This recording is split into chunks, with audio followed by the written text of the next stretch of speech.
In this video, I'll give you my full review of the Steelcase Amia. We'll be looking at various factors including design, adjustability, comfort, and overall value to help you decide if this chair is going to be a good fit for you. And be sure to stick around to the end because I'll also be providing you my full list of pros and cons as well as recommending some potential alternatives. And if at any point in this video you're interested in checking this chair out, I'll have affiliate links down below. Please consider using these links as it really helps support the channel at no additional cost to you. This video is not sponsored and I bought all these chairs with my own money, so this is my completely unbiased opinion after testing dozens of different high-end chairs. So with that said, let's jump right into it. At first glance, the design of the chair looks fairly basic. It's much simpler than some of the other higher-end chairs on the market, and this is something you'll find with most Steelcase chairs. That's not to say that that's a bad thing though.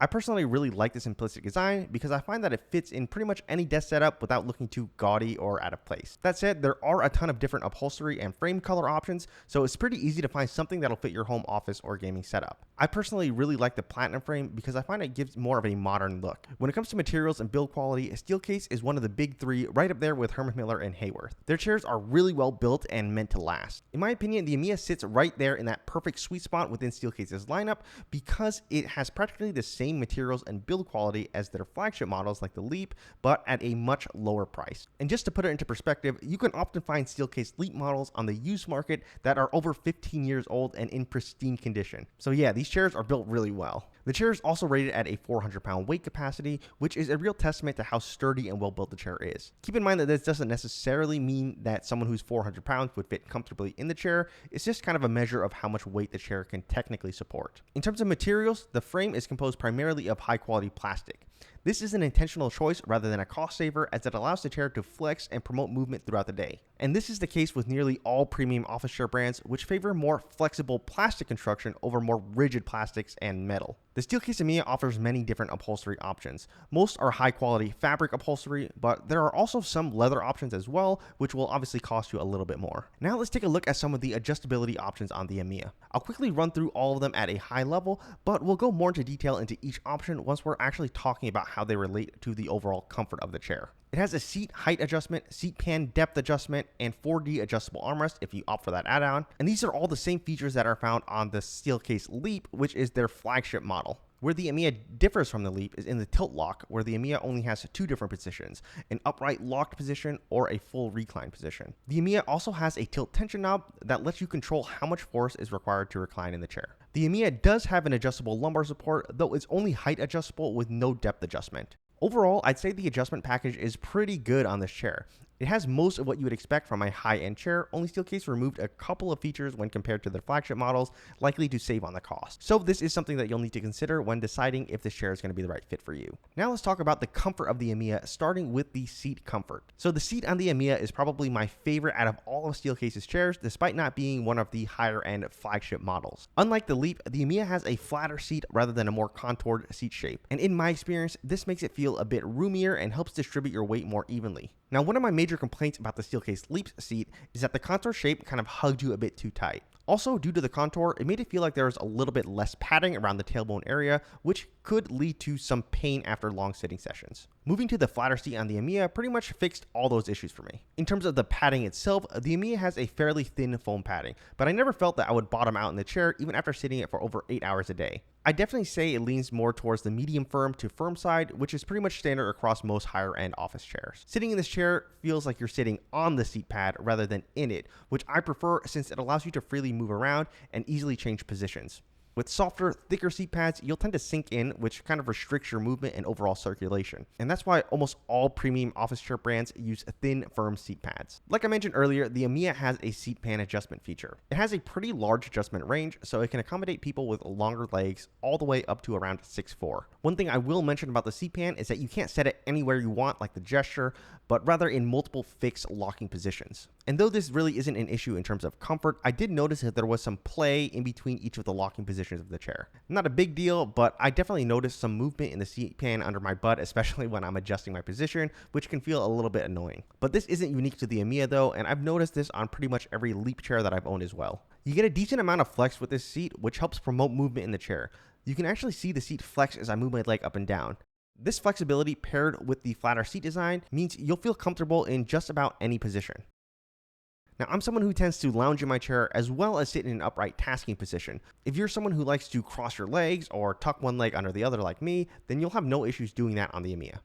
Now, like I said earlier, I personally think that the Amia seat is the most comfortable seat out of all of Steelcase's chairs that I've used, and the seat alone would be the main reason why I kind of gravitate towards this chair over other chairs like the Steelcase Leap. Now, moving on to the backrest of the Amia, I'd say this is probably the most average aspect of the chair, where there's a pretty clear downgrade from the higher end Steelcase chairs. Now, that's not to say there's anything wrong with it. It's definitely comfortable, it just lacks some features and adjustability. Like most Steelcase chairs, you get some flexibility due to the plastic frame, though not anywhere near as much as some of the higher end chairs on the market. You do get an adjustable lumbar support standard on this model, though it's only height adjustable and not depth adjustable. I found the lumbar support to be pretty comfortable. It's supportive, covers a large area, and doesn't feel pokey at all. I definitely feel it on my back, but would not consider it to be an aggressive lumbar support by any means. Now, if you're someone who really likes that aggressive lumbar support, then this might not be the best fit for you. Moving on to the recline of the backrest, I'd say this is probably the weakest feature of the chair. It features a tilt lock feature, which lets you lock the chair in an upright position. And when you disengage it, it lets you recline all the way back in the chair with no locking positions in between.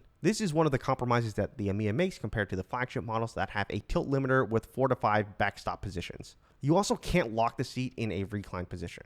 Now, this isn't really the biggest deal for me personally, since I really never use the tilt limiter feature on a chair. I find that I can compensate for the lack of tilt limiter or tilt lock just by adjusting the tilt tension knob, either tightening or loosening the tension to allow me to either sit fully upright or in a reclined position.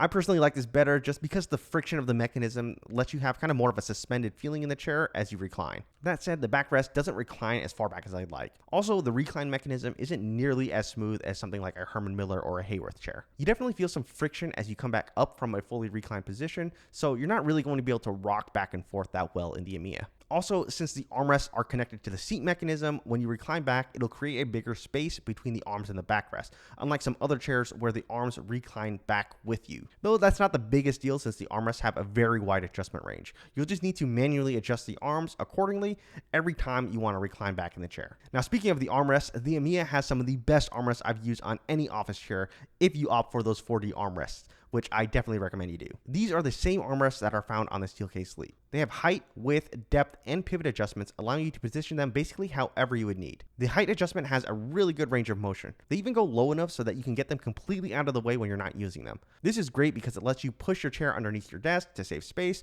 or in my case, play the guitar without bumping into them.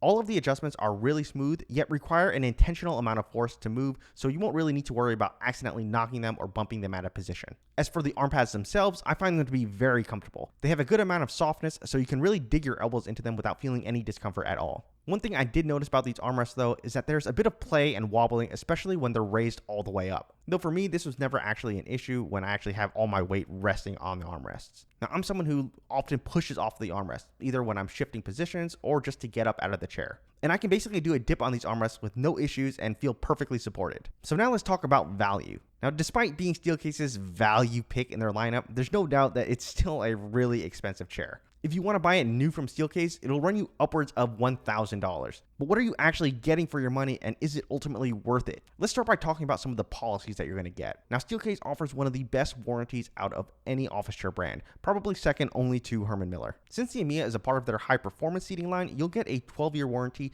meaning it's a pretty safe investment. You also get a 14-day return window, so if you buy the chair and you don't like it, you can just send it back. If you consider the fact that you'll pretty much be guaranteed a good chair for 12 years, means you really aren't spending too much, especially if you kind of break it down on a per year basis. You'll have one really good chair that'll last you a long time rather than getting, multiple cheap chairs that you'll have to replace every year or two. Another reason why I think the Steelcase Amia is a good value is the build quality and materials. Now, like I mentioned before, this chair essentially has the same build quality as Steelcase's top of the line chairs like the Leap and the Gesture. And it's not uncommon to see these chairs long outlast their 12-year warranties. I've used Steelcase Leap chairs that are over 15 years old and are still in great working condition. So the fact that you're getting those same materials and build quality in the Amia is a pretty good value considering it comes in several $100s cheaper than the Leap or the Gesture. So in my opinion, the Amia is the best value out of Steelcase's entire lineup and is the one that I would choose as my daily driver, even though I have access to other chairs that are even more expensive. That said, $1,000 is still a lot to spend on an office chair, so if that's out of your budget, then you might want to look elsewhere. There's plenty of other cheaper options on the market that you'll probably be happy with.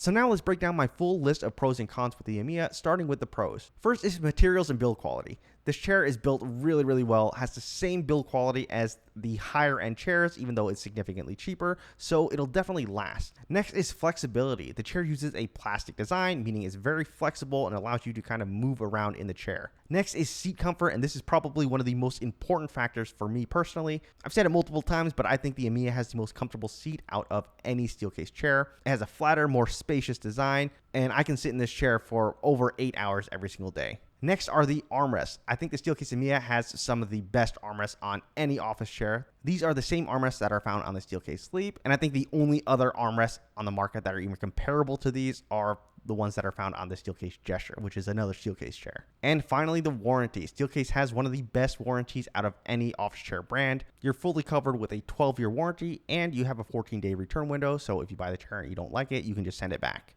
And while the Amia is one of my favorite chairs that I've ever tested, it is not a perfect chair, so here are some of my cons. First, it's pretty basic looking. It looks like a standard office chair. It's not going to turn any heads like a Herman Miller chair or even a gaming chair, but it is a simple design, it's clean, and it fits in pretty much any setup. Next is there's some play in the seat pan and the armrest. Again, not a big deal, it's just a little bit annoying. Any chair that has a lot of adjustability options will inherently have more movement, and this movement over a long period of time will eventually just result in some looseness and some play. Not exclusive to the Amia, pretty much any chair will be like that. Next, it is lacking in some adjustment features, primarily the tilt limiter and the lumbar adjustment. I'd say the lack of a tilt limiter is not the biggest deal, but if you're someone who really likes an aggressive lumbar support, then this might not be the best chair for you. Next is the recline. It's not smooth, it doesn't go back that far, and is not that great for rocking in a chair. It's not bad, you can definitely recline and kind of lounge and watch shows, but if you're coming from something like a Herman Miller, which has like the best in class recline, then the Amia is kind of disappointing in comparison. And finally is the price. Now, while I think the Amia is a really great bang for the buck,